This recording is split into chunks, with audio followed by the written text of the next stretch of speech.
So what if you could take the wisdom from years of conversations like this, distill it into a single short and sweet operating manual that gave you something to do every day in order to move from where you are to living a lit up life? That's what I've created with my new book, How to Live a Good Life, appropriately titled, I hope. It's an operating manual that draws from literally thousands of hours of research, hundreds, actually maybe even thousands now of hours of learning and sitting at the feet of astonishing teachers and traveling the world to create something simple, a beautiful, simple model, and something to do every single day for you to make a really big difference in your lives. If you want to check it out, go to goodlifeproject.com/book. You can read the first chapter completely for free. And then it is available for purchase at booksellers all over the place. You can find a link in the show notes as well. On to our show. My greatest thing that I can do is to help people see the beauty in themselves. You know, I always say my job, it's falling in love with people more and more each day. I love people. I love people. I don't care what you believe. I don't care if you believe what I believe, you don't believe what I believe, you're from this religion, that ethnicity, this location. I don't care. You're a human being. I love you. And I don't just say those words. I really, really feel it. Imagine being a kid, coming home and finding out that your family, who had been struggling at the time, was now in a totally different place because your house burned down and the entire family had to separate, had to split up into dispersed households all over the place. Well, that's what happened when today's guest, Orly Wahba, was a kid. That led her, instead of falling apart, to deepen into a sense of astonishing resilience and lead with this unshakable ethos of kindness and generosity. She ended up becoming the middle school teacher that every kid wishes they had, and every parent of every kid who's ever been through middle school dreams of having as a teacher. And an experience while she was teaching led her on a journey of discovery that ended up taking her out of teaching and starting her own foundation called Life Vest Inside, which is based on spreading kindness throughout the world. As part of that, she got an idea in her head to create a video, tapped her former education. Actually, she went to school for film and went back and basically did the entire thing herself. She shot it, produced it, edited it, put it up online, and it absolutely exploded. It's called The Kindness Boomerang. You've probably seen it online along with millions and millions and millions of other people. And she's got a forthcoming book called The Kindness Boomerang as well. That's really wonderful. I sat down with her because I wanted to go deeper into her story. I wanted to find out what were the formative moments, the big awakenings, and I was blown away by this astonishing commitment, almost a ferocious commitment to kindness. I wanted to understand what was underneath that, what is driving that, and where Orly is headed with it. So really excited to share this conversation with you. I'm Jonathan Fields. This is Good Life Project. So we're hanging out, sitting here in our makeshift studio in my apartment in the Upper West Side. And you're up to some amazing stuff in the world. I'm fascinated by what got you started. Where are you from originally? I'm from Brooklyn, born and bred. Got it. Still in the same place that I always was. You actually are from the place that now everybody is like moving to. Because exactly, by the way. That's exactly. And Brooklyn is so underratedly huge. So there's many different parts of Brooklyn, obviously. Right. It's like New Yorkers know, like the first question out of a New Yorker's mouth when you're like, I'm from Brooklyn is, well, what part of Brooklyn? Like, where in Brooklyn? Yeah. Because is it true that it's the fourth largest, like Brooklyn alone is the fourth largest city in the United States? So I should so know that, and it's terrible that I don't. I'm going to have to Google that right after this. I'm pretty sure I saw that somewhere. All right. So what part of Brooklyn? So I'm by Coney Island, like a 5-minute drive from Coney Island, like Sheepshead Bay area. Oh, so you've seen like a ton of change in your neighborhood since you grew up. Oh, definitely. So tell me about you as a kid. Me as a kid. Wow. My family, just laughing thinking Only about it, the stuff that you can actually share. Yeah, exactly, right? I was always, since I was a little kid, and I remember being, little kid as young as 4 years old. And everybody, my family used to call me like, oh yeah, you're a dreamer, but sometimes using it in the negative connotation. You're dreaming of changing the world, but it's really actually, that's something that's been part of me ever since I can remember. A lot of it has to do with my dad. My dad is has a very strong faith based in like, he in a sense infused into me the fact that anything and everything is possible. And I remember him putting me to sleep each night, and, you know, he encouraged me to believe in myself. And I felt like there was something major I was meant to do. Major I was meant to do in my life. I didn't know what it was going to be, but I knew that it had to do with bringing people together. But I felt that. I really felt that ever since I was a little kid. And I used to speak about that. Like I always wanted, in a sense, looking at the various animosity that would go on in the world, whether it be religious animosity, you know, or whatever else. I knew that I was meant to be a part of bringing that change into fruition. And that was really a part of me. But I was also a pretty shy kid. The shyness, I think, came about after, you know, going through certain middle school, you know, things that kids go through with, you know, sort of being left to the side and becoming a little bit insecure. I was really super insecure in high school, super insecure. So how do you reconcile these two things? Because you're somebody who's like socially cautious, it sounds like, and insecure. And at the same time, there's a voice in your head which is saying, I'm here to do something big in the world. So for me, so that voice was there since I was young. And I remember when I was in third grade, I was not great at, you know, school. It was really hard for me. And actually, just even going to school was super tough for me. And I was put in resource room to, you know, learn in a much smaller setting. And of course, it was a little bit uncomfortable because I knew that my friends knew, and I felt really self-conscious about it. Explain what's resource room. So resource room, basically, you're taken out of the larger classroom and put into a smaller group so that you could learn in a much slower pace. Got it. And the teacher, in my third grade year, I was 8 years old, one day gave us a poem. And she said, I want you to take this poem and I want you to decorate it. Take it, you know? So I took it, put it on like a piece of pink, you know, construction paper, and decorated it. But I also read it, obviously. And I read it once, twice, 10, 15, 20 times.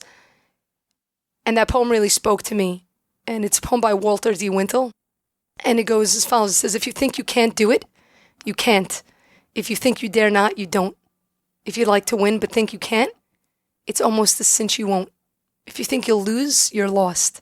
For out in this world we find success begins with a fellow's will. It's all in a state of mind. Life's battles don't always go to the stronger or faster man. But sooner or later, the man who wins is the one who thinks he can. I remember this since I'm 8 years old, and it stuck with me and really guided me because it really did speak to me. I was told very often, oh, you can't do this. Oh, you can't do that. Oh, you want to try and change this? Who do you think you are? Or, oh, you're not going to be able to learn that. You're not smart enough or whatever. And that poem really did speak to me and helped me to build that confidence. That confidence sort of got shut down in my middle school years, going through, you know, some hardships with friends and sort of being left to the side. But I always loved people. So coming into high school, I had a lot of insecurities. I did still believe. It was like, imagine having all these thoughts and ideas in your head and in your mind and in your heart, but no capability to express them. I just didn't have the words and the ability to express them. I was so shy that I wouldn't even raise my hand in class. Super, super shy. But I always loved people. And I always knew I was meant to do something. I didn't know how it was going to come into be. And really, I found my greatest strength through the greatest tragedy in my life, through one of the greatest hardships. And sometimes I find that to be a common story for people. It either helps them tap into a strength that they never knew existed, or unfortunately, sometimes it could turn them down a different road. But for me, it helped me tap into that strength. And in my sophomore year of high school, as it is a really tough time. I said that's sort of the age where you're trying to still figure out who you are and your voice in regards to everything. And in my sophomore year, beginning of the year, we had a fire in my house and we lost everything. Thank God we didn't lose the thing that is most important, which is the people. But I saw what it did to my family, my parents. And they were going through a really rough time. My dad had lost his business at the time, and it was one of those years where one thing continued to snowball into the next and into the next and continued to just spin out of control. And I didn't want to be an extra burden on my parents, so I didn't share with them. We were all sort of living separate at the time, not super separate, but we were living by my grandparents in a really tiny apartment about the size of this studio, like really super small. I'm like super small. And my older brothers that were sort of that stronghold for me, there was no space for them. So they were living, one was living by my aunt, the other one was in the city. And we were in this, tight quarters, and I had my 2 younger sisters, and I felt like I needed to be strong for everybody, for my family. And then when it came to my friends, they didn't know what to say to me. So even if I would bring the subject up, they change the subject. Now I understand why. It was really hard. Like, what are you supposed to say to someone? Yeah, and also when you're a sophomore, not many kids at that age are equipped with sort of the skill set to understand how to have that conversation. 100%. Yeah. And so, in the beginning, I made like everything was okay. I was always been a firm believer. Everything happens for the best. And I always had a strong faith base. But it came to the point where, when you keep so many emotions inside for so long, you can't lie to yourself for that long. It will come crashing down. And December of that year, it came all crashing down. Came back from a high school seminar and went to sleep one night, just didn't wake up the next morning. And I was like in a state of sleep for 2 months. I wasn't in school. I would be up for really super short during the day, really short periods of time. And the times that I was up, I was just crying. I was in a very dark depression. But what hurt me the most was that during those 2 months, not one person came to visit. Not one person called to check up on me. And it sort of felt like, well, if I wasn't here tomorrow, would anybody even notice? Would anybody even recognize it? And the fire took away the physical stuff, those physical memories. But that sort of made me feel like I would be erased. And I was the kind of kid, if you were absent from school, whether I knew you or didn't know you, I would take notes down on like carbon paper, old school fashion times. And it just sort of made me feel really alone. And I couldn't even see the people that may have been there for me. I couldn't see them. And I was angry. I was angry at everything. I was angry at the world. I was angry at God. I was angry at everything. I didn't even want to go back to school. I wanted to drop out of school. And I was super studious at the time. And I was forced to head back into school. But I wasn't the same kid. I remember coming in, I was, dressed in like all black and sitting in the corner, writing morbid poetry, not even listening to the teacher. That was me. I was that kid. I didn't feel like there was any reason to smile about anything. And one morning, I remember it was the end of February. I woke up and I was in the bathroom washing up to go to school. And I looked at myself in the mirror, and I really looked at myself in the mirror, like a hard, long stare. And I didn't see that 4-year-old kid staring back at me, that kid that dreamed of changing the whole world. And that, I think, is what shook me up most and really scared me. I said, I can't let this be my end. I have no idea how I'm going to be able to pick myself back up, not a clue. But this can't be my end. And it was at that moment that I made a promise to myself.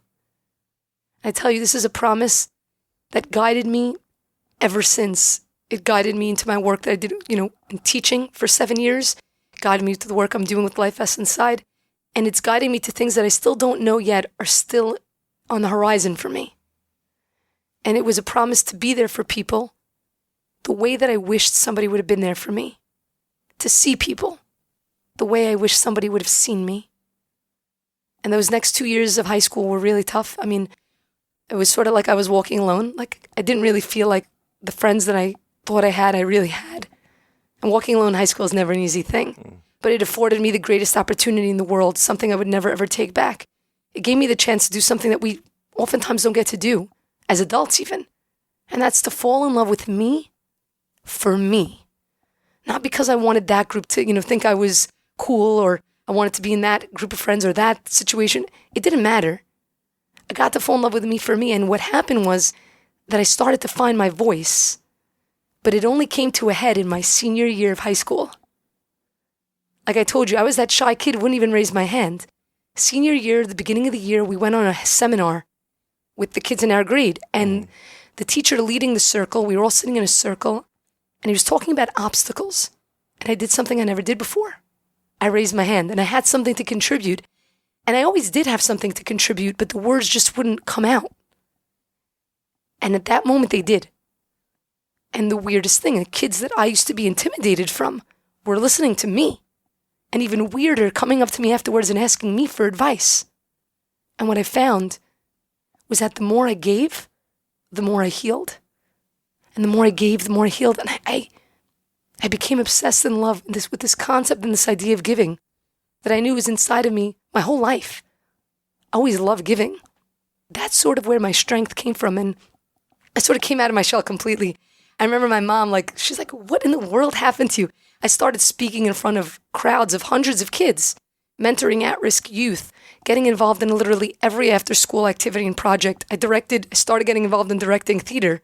I wouldn't even ever be in a play because I was so super, super shy. And it was like I tapped into this voice that's led me to where I am today. And is, for me, in my senior year, film was always something I loved, always, because it was about sharing a story. I always wanted to be a writer. Mm-hmm. That was something I wrote in my 8th grade graduation yearbook. What do you want to be when you get older? Yeah. It was a writer and a basketball player. Simultaneously. Yeah, exactly, right, at the same time. So I love writing, and I also love film because it has an ability to communicate with the masses in a way and sort of share a message. And that passion ended up coming forward.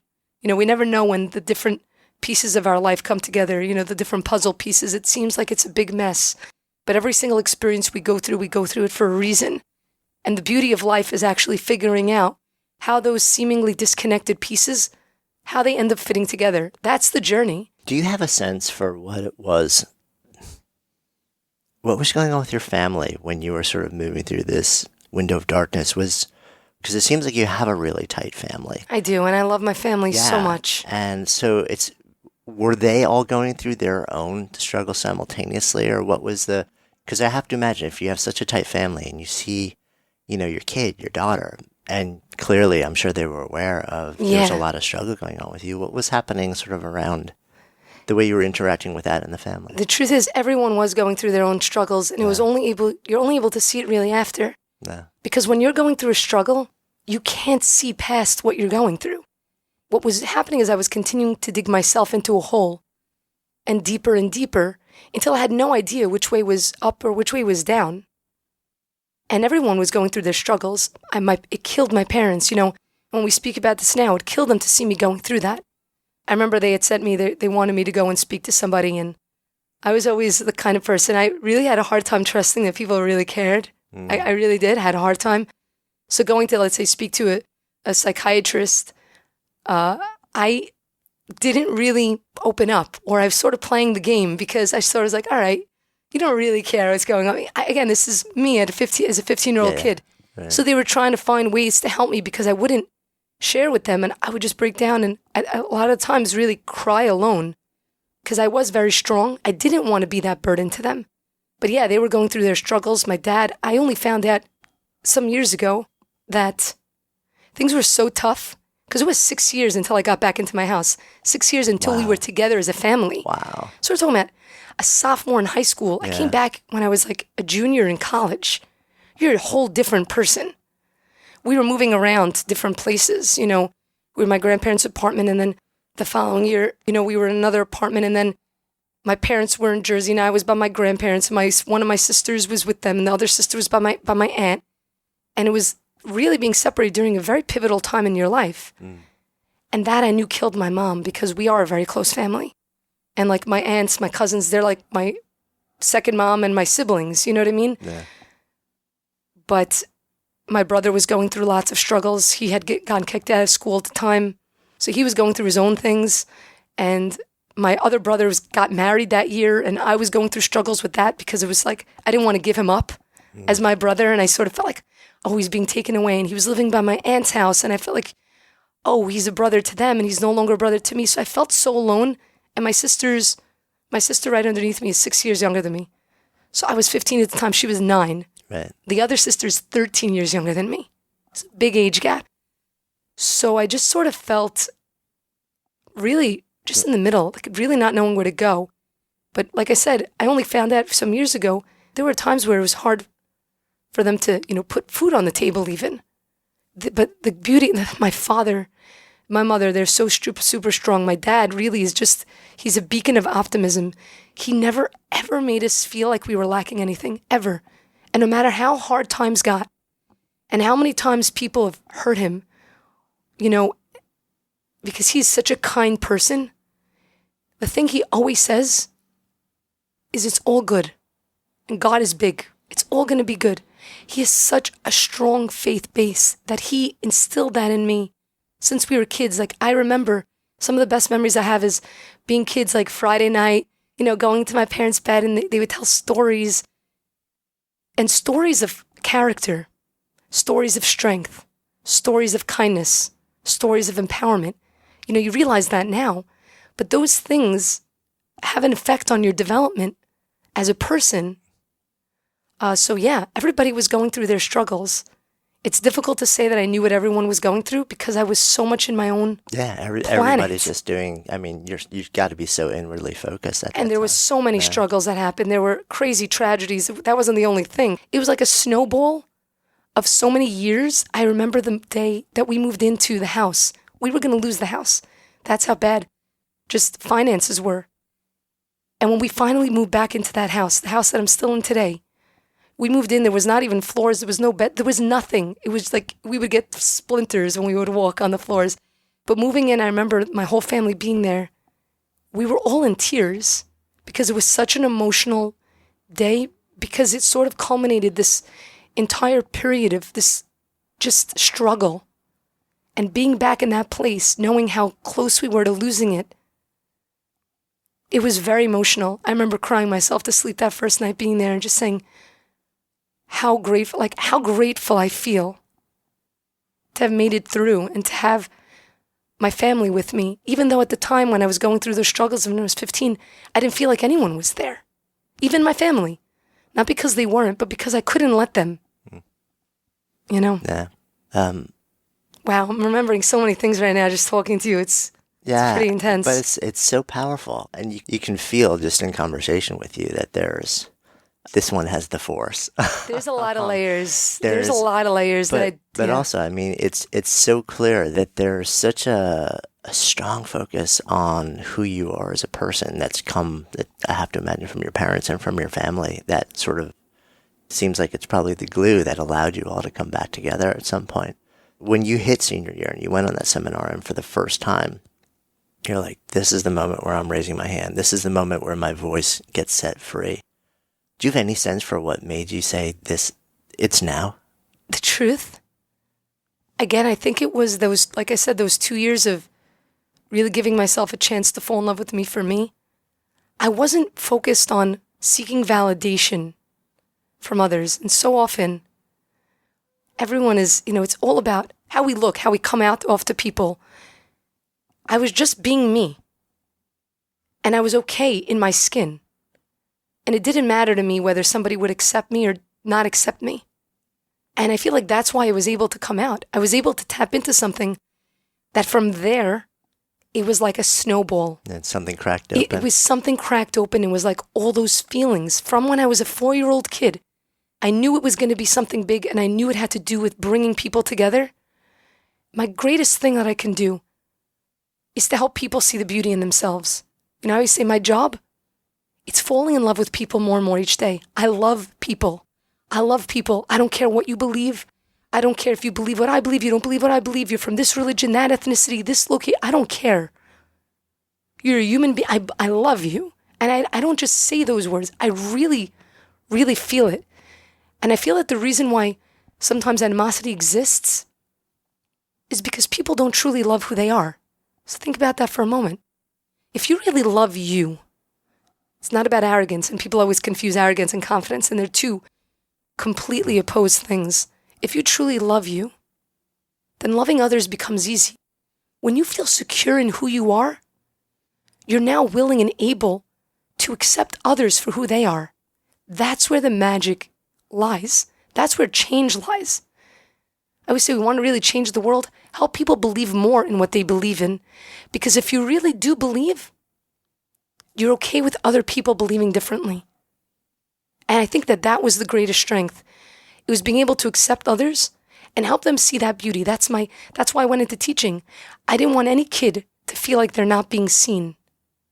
In school, so many people talk about the issues in school, and they talk about bullying, anti-bullying. I hate that terminology. I really don't like it, because all of the negative issues going on in the world, there are many sort of band-aids for them. So there's the anti-approach.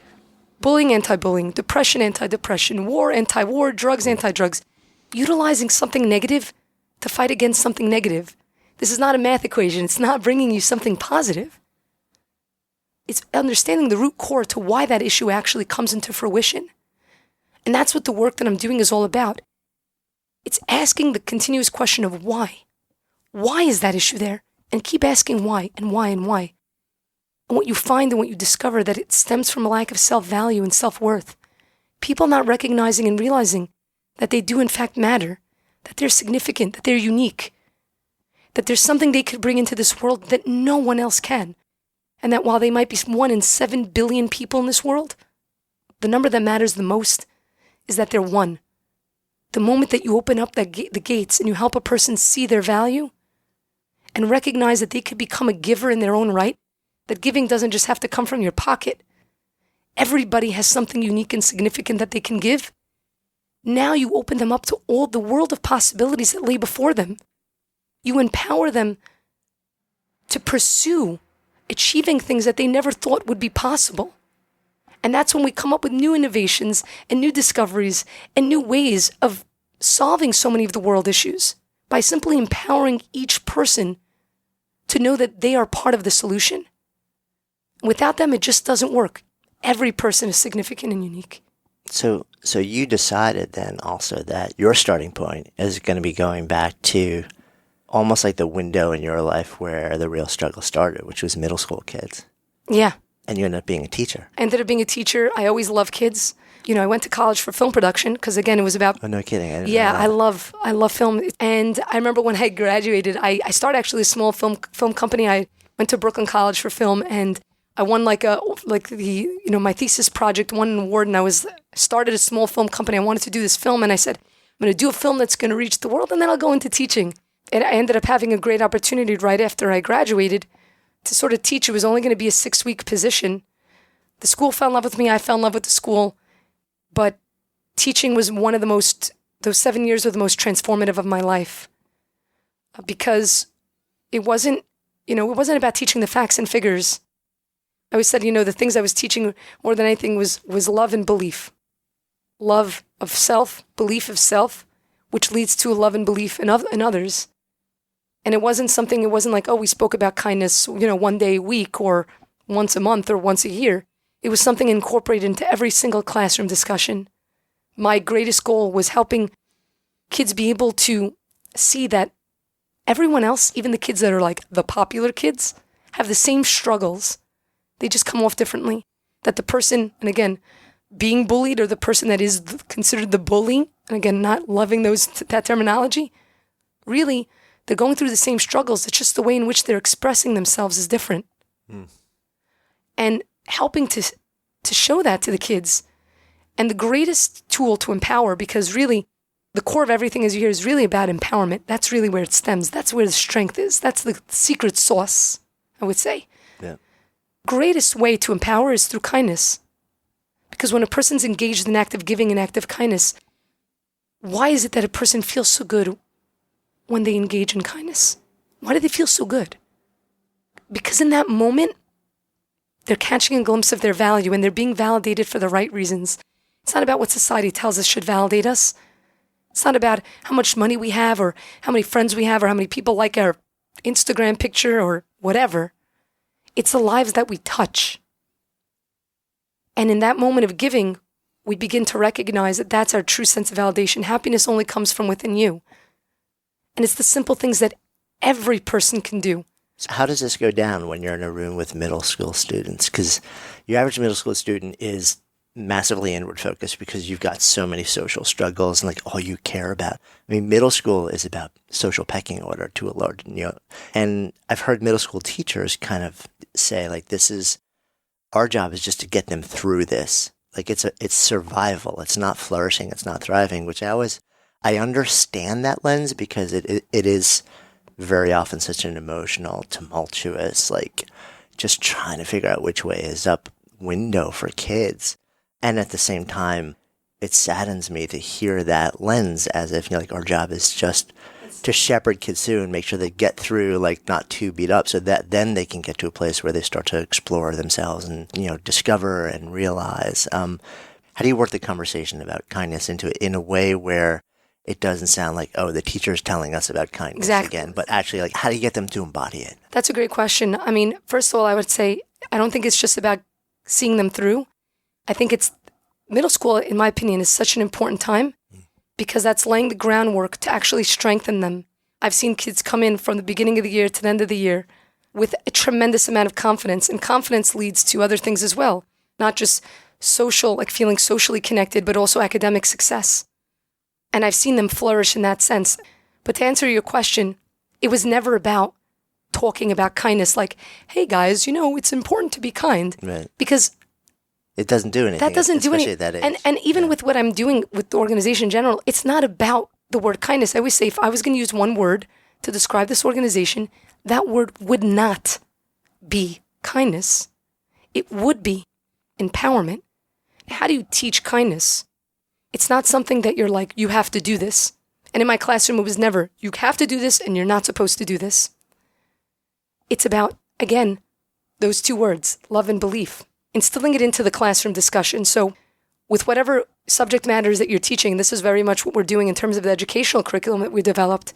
Within the class discussion of the material, of the facts that they're learning, we had these conversations about character, about values, without talking it as, you have to be this way, or you don't have to be that way. It's very subtle. And I say this because it's super important, because that's the only way to get through. It's not about saying it outright. It's the subtleties of it, and it's also modeling it. So for example, let's say somebody would come into the class, they had a very, very low confidence, which would affect their social skills as well as their academic success. First, number one is I built an atmosphere in the class of a friendship. I consider these kids to be like my best friends. We were super, super close. We did so many things together. It wasn't just the hours in class or during school. I would take them to go do various projects after school. We'd go out for their birthdays. And again, it was about making them feel inclusive. So taking the kid that maybe is like, considered to be like the most popular kid, and then the kid that is considered to be sort of the outsider. And because I had the respect of the kids, because I respected them. I spoke to them like they were on my level, and they know that I had trust in them. So within the first day of class, already they got to know who I was. I trust you. You guys have my 100% trust, and I will go to bat for each of you.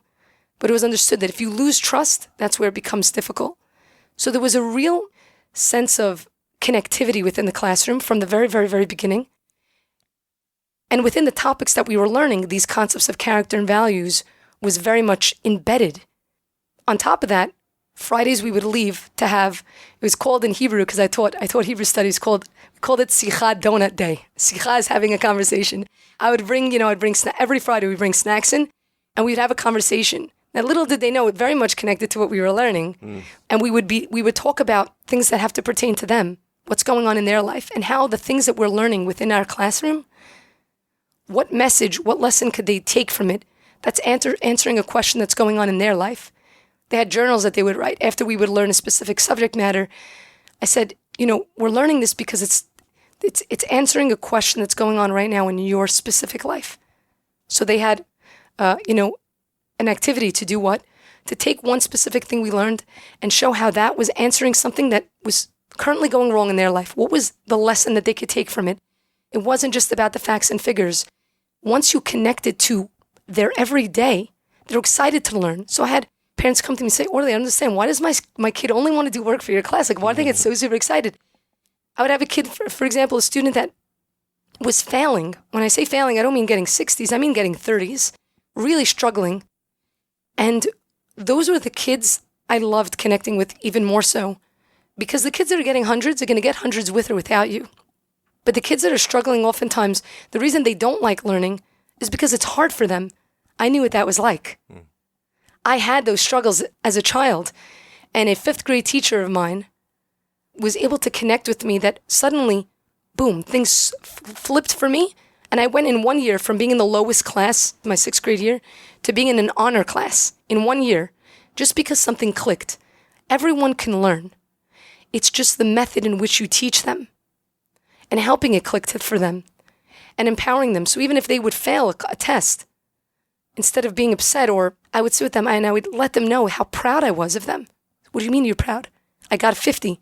Yeah, but look what you got, a 50. You got a 30 last time. This is amazing. Don't give up. I'm not interested in numbers, and that was something the kids all knew. I don't care about the numbers. I care that you know that you're doing the best that you can. That's what matters to me. So I've had a student, this girl was having such a hard time. She went from literally the 30s, like I was telling you, to having a 91 average by the end of the year. A 91 average, teaching other kids in circles when, they would learn and study for tests. It all had to do with confidence. And it's not easy to do that. I think that's the most important job of a teacher. A teacher can either make a child's life or really, unfortunately, can really destroy it. Our classroom also, our atmosphere in the classroom was all positivity. We would paint the walls. Oh, I drive the administration crazy. We do so many. So I'm thinking like the administration, which is especially like New York City schools and stuff like that. There's generally like, this is the way you do it. Here's the curriculum. Like, it must have been an interesting relationship between you and the administration. It was, but the truth is, I really connected them. Our students, and I would teach some of the lowest classes, when they would be tested, standardized, they would be scoring, because I didn't teach them, I'm going to teach you only part of it. They had to know details. I was not an easy teacher in terms of them getting to know the material. Yeah. But it was a way to teach them. It was about preparing them. And we were able to get through the subject matter. But it was infusing these messages within it. And that's what the educational curriculum we've developed is. It aligns with the core curriculum, right, where you can actually infuse these subjects, these concepts. So it's not just one day speaking about it, but it's every day. Because kindness cannot be another subject in a notebook. It's got to be incorporated into the person, completely embedded. So we would do different activities. We had a wall in my classroom called the Wall of Inspiration. I was very into decorating the classroom. The bright colors. My office is the same exact way. And giving the kids a chance to show their creativity on that as well, where, we had the word believe, and we had these other various words: live, laugh, love, hope, inspire, empower. And we would have projects. They would come and we would paint, and, either after school, so they'd stay after school to hang out and do these things, or during lunch. And I'd involve them in the process. And I've had so many kids that told me, Orly, there were so many times I came into your classroom and I was going through really a rough time in my family life or with school, whatever it may be. So many different stories I have like this. And I couldn't necessarily listen at that moment in class, but I'd look up at the Wall of Inspiration and I knew that I would get through. You can't tell you how much that wall has helped me. Something simple, but it was things like this on a regular basis. I would take the students. We would go visit the old age home every Friday. I took a group of students, and it started with a small group and then grew and then grew and then grew. We'd go to the old age home. I would teach them how to sort of interact. And we would go to 7-Eleven afterwards or, do those sort of fun things. Because again, it's not about hitting them on the head. You have to do this. It was creating a certain atmosphere where it was fun to hang out and do these things, to the point where they didn't need to go to the 7-Eleven in order to want to go and visit the senior citizens. Or we would give out, tickets in class. I was very giving out the tickets in class, and we would do a raffle. The raffle was not for a game. It was for a prayer book or a book about inspiration. And they were so excited to win it. But it's a process, and it's not hitting someone on the head with it. And like I said, it's difficult for me to explain because it was so subtle.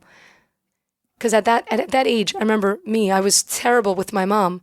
You never think, oh yeah, your parents, they don't know what they're talking about. And right now, my mom, we're best friends. She's my best friend in the whole entire world. And it was always about encouraging the kids to be best friends with their parents and understanding that they really do have their best interest at heart. Even though the things they're telling you, maybe you're thinking, oh, that they don't know what they're saying. That was something I encouraged a lot in my class.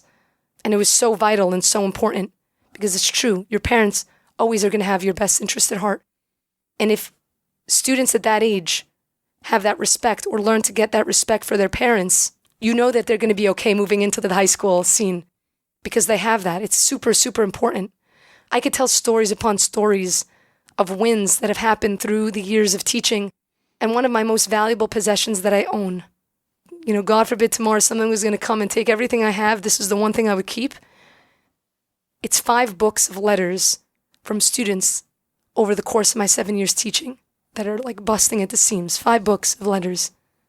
That's these letters that I look to and I turn to when I question my value and worth. And by the way, It's not like a video game. Once you get to I have a confidence, it's always there. No. We all go through those moments where we question our value and our worth. And we wonder if we're really making a difference. Everyone does that. Everyone. No one is absolved of that. We all have our insecurities. But it's important to be able to have something to go back to remind ourselves that we do in fact matter and that our work does matter. So you're doing this for about 7 years. I was teaching for 7 years, and Right. then I started the organization officially in September of 2011 is when Right. I left my job teaching to start the organization. Right. And the organization is called? Life Vest Inside. Right. So, and there's a story behind how that got started. There's so many stories, Yeah. but I could tell you the story about the name of how it came about. Yeah. So this was back in the year 2007. I was teaching at the time. It was January, mid-January. And I was going away with my family on winter vacation. And we had a stopover. And as we were changing planes, I was listening to my voice messages. At the time, there was a young girl in my community who was very, very ill. 6-year-old girl. I didn't know her personally, but just like everyone in the community, we were all praying for her and sending positive vibes. And as I was listening to my messages, I get the voicemail that she just passed away. And I was really completely devastated. But the thing I thought about at that moment was my 7th grade students back at home. You see, they lost a classmate of theirs only 3 years prior when they were in 4th grade. And literally, right before winter vacation, they started opening up to me about it for the very first time.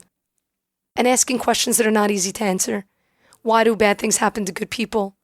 Things of that nature. How do you make sense of it?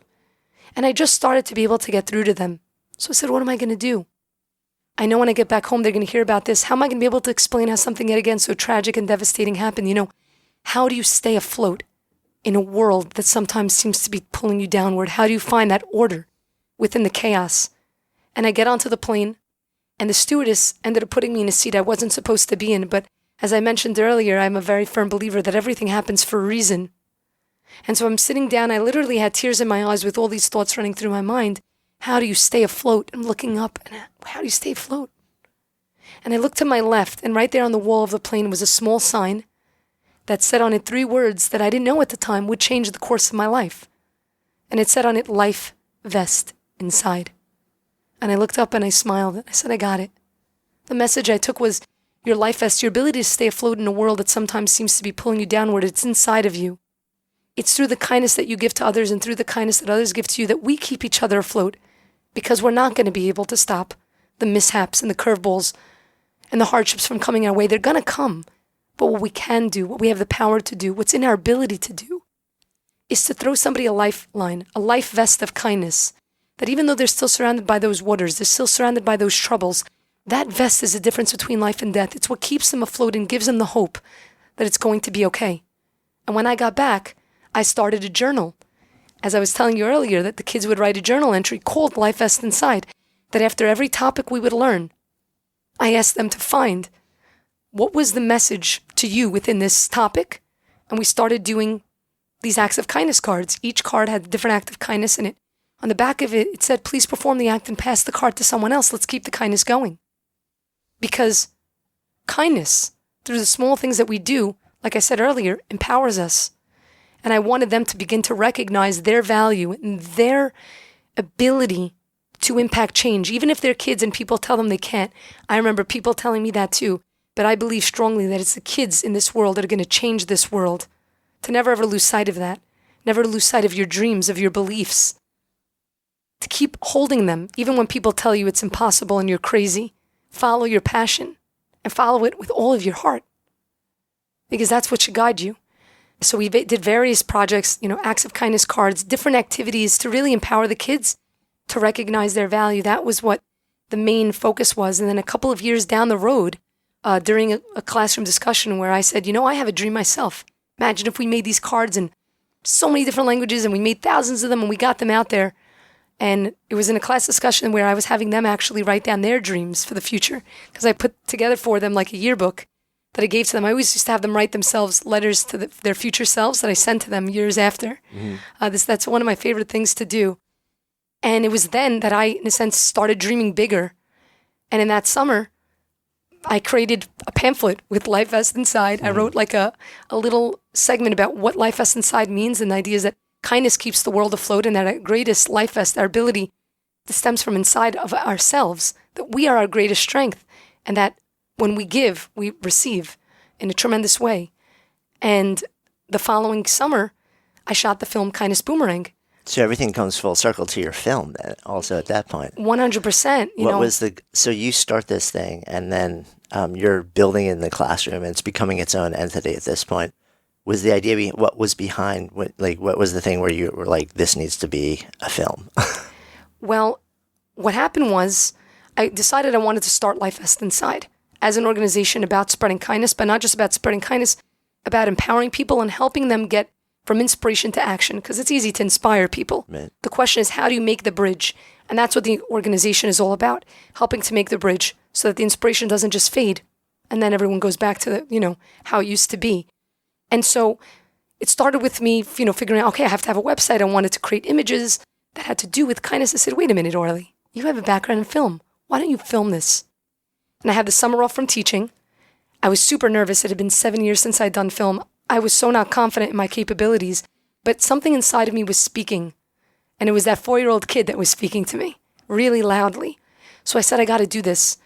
End of June came, school finished. I said, I have 2 months. Let me do this. I sat down and started writing kindness experiences from my life, moments that left an imprint.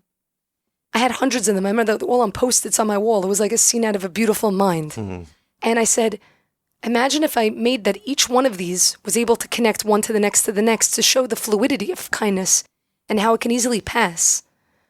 And so all these moments, all the scenes from within that short film were based on real life experiences I went through. August came, mid-August, I put out a call for, auditions. We had about 2 rehearsals. The following day, we shot the film on September 1st of 2010. And I'll never forget that morning being on the streets of Red Bank. It was completely dead silent before everybody got there. And sort of connecting with myself and knowing, I didn't know where this was going to be. I didn't start the nonprofit yet.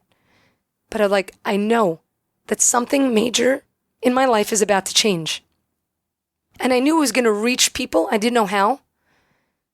But I was super excited. And that energy was really embedded into the script. The scenes within the script, and it shows one act of kindness going from one person to the next and coming back full circle. They're small little scenes. Each person's on the screen for maybe 10 seconds. But I love working with actors. That's my happiest moment. And I decided to write a backstory for each character. What was supposed to be a line of each ended up being me staying up all night, pulling an all-nighter literally, and writing a page long about each character. Literally crying with every single person I wrote because each person had a piece of me in it. And I think it was that energy that was infused to that evening, that was then infused into the actors, that really made the film go as crazy as it did. When I decided to put it up, I didn't put it up for a year because I went right back into teaching after I shot it.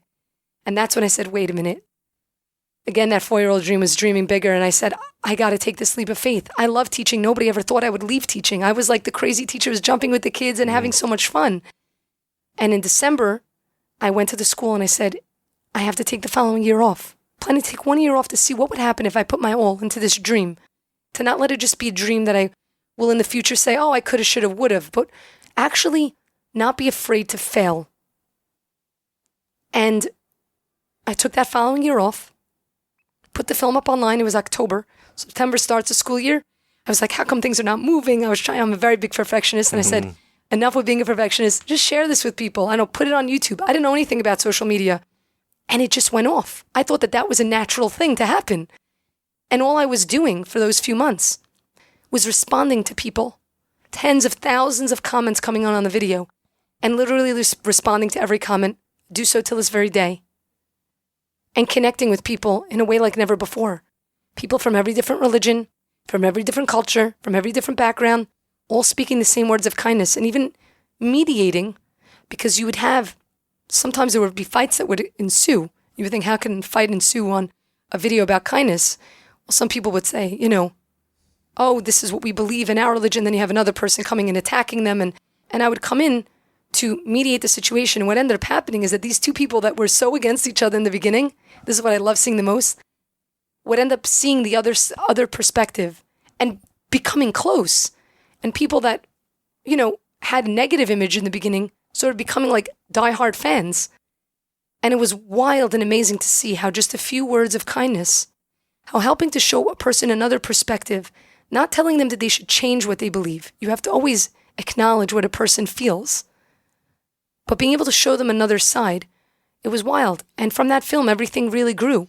All of the various initiatives of the organization, again, the philosophy of the organization, helping people go from inspiration to action. It's about inspiring first, engaging in a way that they can incorporate that change into their daily life without them having to turn their world around, in a way that they can make it their own. And then once you have that trust, it's about educating. And what we're saying on the Educate platform, whether it be within our curriculum within the schools or whether it be within companies or within adults, is you matter. And once a person is empowered to understand their value and what they could bring to the table, and actually the fact that they can bring something to the table, now they become a leader in their own right, where now they're able to inspire a whole other slew of people to take that same route, bringing change into their own local communities. So what we're doing, in a sense, is increasing the pool of givers in the world. It's not just about knocking on the doors of people that have funding. And, those are the givers. Now everyone is a giver. We're increasing the pool of givers because if everybody sees how they can give, wow, how fast we'll be able to, really address all of the vast social issues plaguing society today, but making everyone feel like they're an instrumental part, because they are. Yeah, it's so powerful. By the way, if you're listening to this and you're wondering, don't worry, we'll link to the original video, Kindness Boomerang, in the show notes, so you'll be able to check it out, as well as Life Vest Inside. So as we sit here today, that video, when did the video actually go live? It went live publicly October of 2011. Okay, and last I checked, it's like 24 million views. Yeah, on our channel, and then it's been uploaded into so many channels. It's been on Facebook at hundreds of millions of views. So it's like so well over than that. And I know it was embedded in your TED Talk, and so now, and over that window of time, you've grown this organization, Life Vest Inside, to be really, it feels like, have a global impact, developing curriculum, having events. You're developing curriculum for schools now, which is really interesting, because it's like you keep bringing the different worlds together. Like you started with film and then went into education, then found a way to bring film back. All the passions come together. To create your own thing. And then now that you're building this, you're developing curriculum to expand. So it's not just, like Orly's the crazy teacher in this one particular school who can light kids up. It's like, here's a curriculum to help teachers across the world. Exactly. Create stuff like that. Exactly. And it's been an amazing journey, honestly. Again, it's not just about the film, which is on the Inspire level, or the Educate, like the curriculum. It's about the whole spectrum. It's about really helping a person make that shift. And to do that, you have to be able to understand the methodology I'm using within the organization is really the same methodology I'm using when I was teaching. It's not about hitting someone on the head with it. It's the subtleties, the network of individuals that have connected through the organization, the ways in which they share stories of how the organization has saved their life, has helped them find jobs, has helped them find purpose, has inspired them to bridge the gap with relationships that they've had, friction, has empowered them to recognize their own strengths, has helped them find their voice. I mean, I can tell you hundreds of stories, and it's not because I'm saying, hey guys, be kind. It's because it's feeding into the core of why so many different social issues come into existence. And that's reminding people that they are enough, that who they are matters. That is the essence to so much. And like you said, whether it be through films, through social media, through events that we're doing, through technology, which we have various technology type of initiatives. And there's so many initiatives that I could speak an hour just about all of the initiatives. Through education, through our representative program. It's so vast. I mean, looking at what you've created in a remarkably short period of time, it sounds like, wow, she must have built a real big team and, raised all this funding. And there's like this huge engine behind it. But in the short conversation we had before we started taping this morning, I'm like, you're doing this with very little help, but you're seeming to make an astonishing impact on such a vast level. It's been super tough, and pursuing your passion is never easy because you have people telling you you're crazy, and then you have the hardship of keeping it afloat. When I left my job teaching 5 years ago, I invested all my savings into this. I've invested every dollar of my savings into the organization. I've not taken a dollar these past years. I haven't been able to. I live with my parents still. I'm not ashamed of saying it, because if they didn't give me that capability, I wouldn't be able to do this. It's not easy to literally not put a dollar into your account. But what's hard is also keeping the organization sustainable. There's so many people that have the misconception that we're this huge, massive, multi-million-dollar organization that doesn't need that support. And I have a hard time asking for that support. That is where my weakness lies. It is a hard thing for me. I don't know why. I'm trying to break through understanding it, honestly. I wonder if it's that you're so wired to give. It's really hard to put yourself in a place where it's your turn to receive. But I talk a lot about receiving, and it's important to receive because you know why? Think about how good it is, how good it feels when you give. So when you don't receive, it's like you're robbing someone of the ability to give you. And so, very often the advice we give to others is the advice that we're giving to ourselves. It's the lesson we need to learn. And and I know that it's a lesson I need to learn. And it's definitely been hard because, as you can imagine, the demand for what we're doing is growing so vastly. But one thing I was able to do, and I'm so proud of, and I'm going to say that because it's important to acknowledge the things that we're proud of also. This past summer, I was able, recognizing and understanding that in order for this organization to continue growing, it's important to get this organization to a place of sustainability. I did something that was not my area of comfort, and I really had an opportunity this summer to take the time to understand the finances of the organization and see where we actually, within the organization, have the ability to bring in revenue that will help us become sustainable. That's not just dependent on donations, which we're not receiving. So I've been able to figure out that formula, which is amazing and has made me feel more confident than ever that I know we're going to get to that place. I know. I don't have a doubt. Failure is not an option. I'm going to continue. So that's something that I'm going to try and focus back on again. I did a significant amount of work with that and seeing what we need and knowing and being able to speak to it now that I know what we need and why we need it. So that after this event that's coming up, we have an event in November, so it's so super intense from now till then.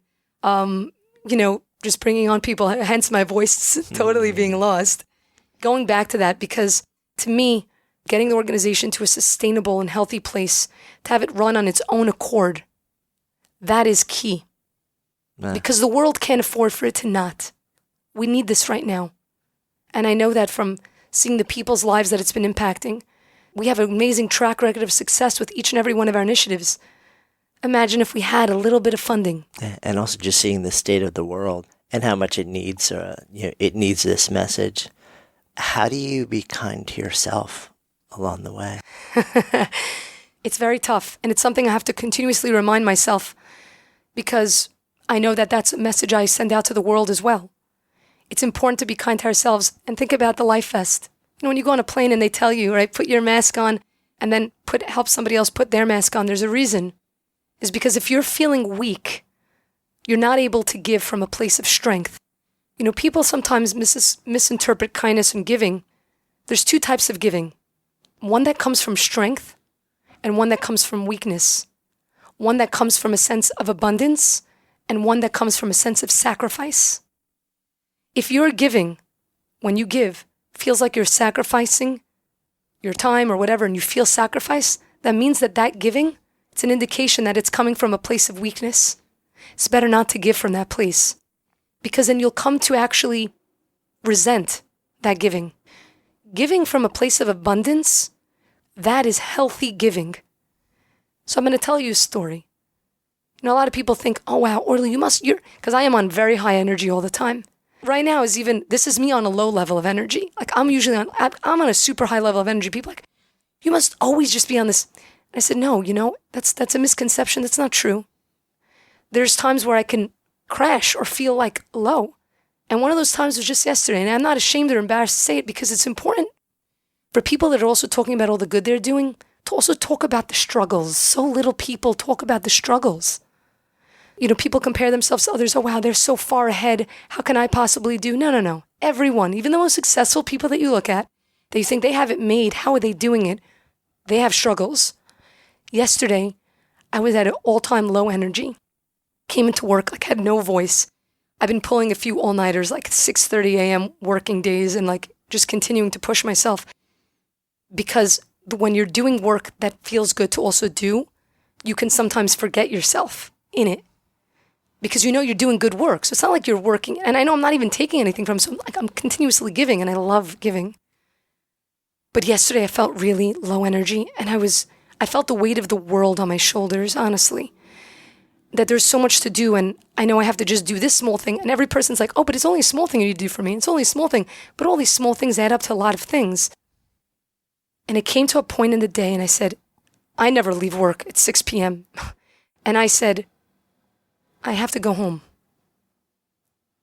I said, because anything I'm putting out right now is coming from a place of weakness.